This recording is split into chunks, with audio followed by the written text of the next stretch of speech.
గోదావరి జిల్లా భీమవరంలో కొందరు యువకులు మద్యం మత్తులో వీరంగం సృష్టించారు.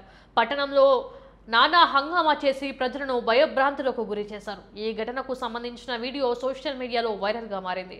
ఇక వివరాల్లోకి వెళ్తే భీమవరంలో శుక్రవారం కొందరు యువకులు మద్యం సేవించి వీరంగం సృష్టించారు. ఆ సమయంలో అటుగా వెళ్తున్న ఓ కాలేజ్ బస్సులోని విద్యార్థిపై ఓ యువకుడు దాడికి పాల్పడ్డాడు.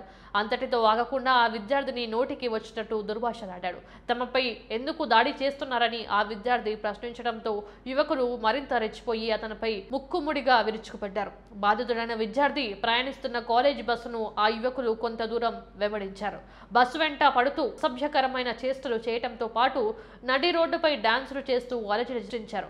వారి ప్రవర్తనతో రోడ్డుపై వెళ్తున్న ఇతర వాహనదారులు తీవ్ర భయాందోళనకు గురయ్యారు. ఈ ఘటనకు సంబంధించిన దృశ్యాలు కొందరు చిత్రీకరించడంతో అవి సోషల్ మీడియాలో వేగంగా వ్యాపించాయి. ఈ వీడియో ప్రస్తుతం నెట్టింట వైరల్ అవుతుంది. ఈ ఘటనపై స్థానికులు ఆగ్రహం వ్యక్తం చేస్తున్నారు.